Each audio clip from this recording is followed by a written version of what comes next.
Hello dear student, स्वागत है आपका हमारे यूट्यूब चैनल आई स्मार्ट सॉल्यूशन पर। तो आज की इस वीडियो में हम डिस्कस करने वाले हैं फिजिक्स के फर्स्ट चैप्टर के बारे में। फिजिक्स के फर्स्ट चैप्टर के हम सभी फॉर्मूलों को डिस्कस करेंगे और उनके यूनिट और उनके सिंबल्स के बारे में भी डिस्कस करने वाले हैं, जिसका नाम क्या है, इलेक्ट्रिक चार्ज एंड फील्ड। तो आइए अब हम फिजिक्स के फर्स्ट फॉर्मूले के बारे में डिस्कस करते हैं, जो कि फर्स्ट चैप्टर से है। Q इक्वल में एन ई, जो कि क्वांटिजेशन ऑफ चार्ज की बेसिक प्रॉपर्टी है। वेयर Q क्या है, इलेक्ट्रिक चार्जेस है।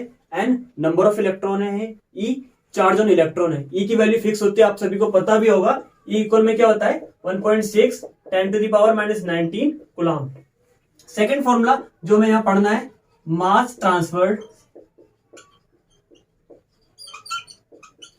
During charge.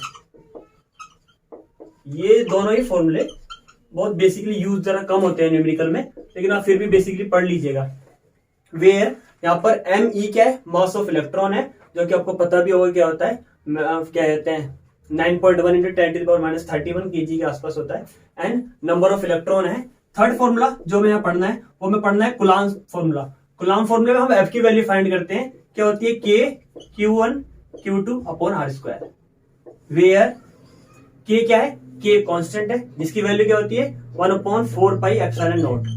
इसकी न्यूमेरिकल वैल्यू क्या होती है 9 × 10⁹ न्यूटन मीटर स्क्वायर पर कूलॉम स्क्वायर।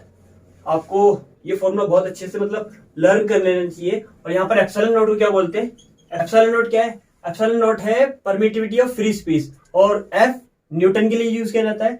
Q1 और Q2 दोनों टर्मिनल के चार्जेस हैं। जो R है उनके सेपरेशन की मिड की डिस्टेंस है, कि कांस्टेंट है, जिसकी वैल्यू आपने देख भी ली होगी, न्यूमेरिकल वैल्यू क्या होती है। और एप्सिलॉन नॉट की न्यूमेरिकल वैल्यू क्या होती है 8.85 10⁻⁻12, और इसकी यूनिट क्या होती है कूलॉम स्क्वायर पर न्यूटन मीटर स्क्वायर। तो आइए अब हम फोर्थ फॉर्मूले के बारे में डिस्कस करते हैं, जो क्या है, कप्पा इक्वल में epsilon upon epsilon not. Kappa dielectric constant है, इसे रिलेटिव परमिटिविटी के लिए भी यहाँ पर यूज किया जाता है। अब यहाँ पर एप्सिलॉन क्या है और एप्सिलॉन नॉट क्या है। एप्सिलॉन हमारे पास परमिटिविटी ऑफ मीडियम है, और epsilon not permittivity of free space. तो अब हम फॉर्मूला नंबर 5 के बारे में डिस्कस करते हैं, जो कि इस चैप्टर से बहुत ज्यादा कम यूजफुल है, मतलब ये सबसे ज्यादा इंपॉर्टेंट है इस चैप्टर से, और ये 5th वाला जो है थोड़ा सा कम इंपॉर्टेंट है। Force of multiple charges.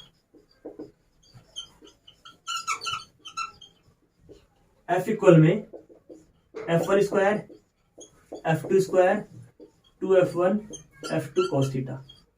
ये आपने 11th में दो वेक्टर के एडिशन वाले फॉर्मूले में भी वहां पर पढ़ा होगा। R से रिलेटेड वहां पे एक फॉर्मूला था। तो आई थिंक ये 5 के 5 फॉर्मूला आपको समझ में आए होंगे अच्छे से। अब हम इसके नेक्स्ट 5 फॉर्मूलों के बारे में डिस्कस करते हैं कि वो क्या है। तो आइए अब हम फिजिक्स के एक और फॉर्मूले के बारे में पढ़ते हैं, जो कि इलेक्ट्रिक फील्ड का है। E इक्वल में F/Q, where E electric field है, F फोर्स है, Q इलेक्ट्रिक चार्ज है। आप इन सभी की यूनिट भी देख सकते हैं। फोर्स की यूनिट क्या होती है न्यूटन, Q की कूलॉम, और E की यूनिट आप यहां से ही फाइंड कर सकते हैं, कूलॉम पर न्यूटन। तो यूनिट क्या होती है इलेक्ट्रिक फील्ड की, न्यूटन पर कूलॉम, न्यूटन पर कूलॉम। इलेक्ट्रिक फील्ड की आप एक और फॉर्मूले के बारे में यहाँ पर हम 3 या 4 फॉर्मूले डिस्कस करने वाले हैं। अब नेक्स्ट फॉर्मूला जो है इलेक्ट्रिक फील्ड का कौन सा है, electric field at any point.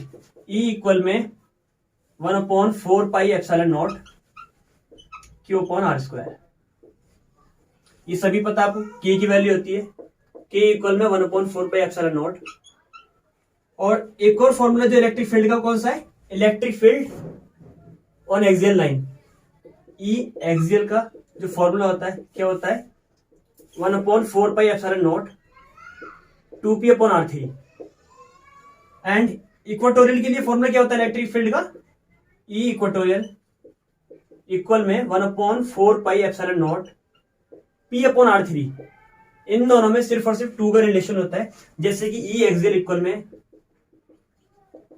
2 × E equatorial. ये एक छोटा सा रिलेशन है जो आप छोटे छोटे 1 नंबर के न्यूमेरिकल के लिए आप याद रखना। वेयर आपको सभी का पता होगा आई थिंक। Q क्या है इलेक्ट्रिक चार्ज है, R क्या है उनकी सेपरेशन की डिस्टेंस है, P क्या है आपको P यहाँ पर नया है, P है इलेक्ट्रिक डायपोल, इलेक्ट्रिक डायपोल। इसकी यूनिट में आपको बता देता हूँ। इलेक्ट्रिक डायपोल का फॉर्मूला होता है P इक्वल में 2QA। यहां से आप इसकी यूनिट फाइंड कर सकते हैं कूलॉम मीटर। तो इलेक्ट्रिक डायपोल की यूनिट क्या होती है? Coulomb metre. आई होप कि आपको ये सभी फॉर्मूले बहुत अच्छे से समझ में आ रहे होंगे। तो आइए अब हम और फॉर्मूलों के बारे में डिस्कस करते हैं।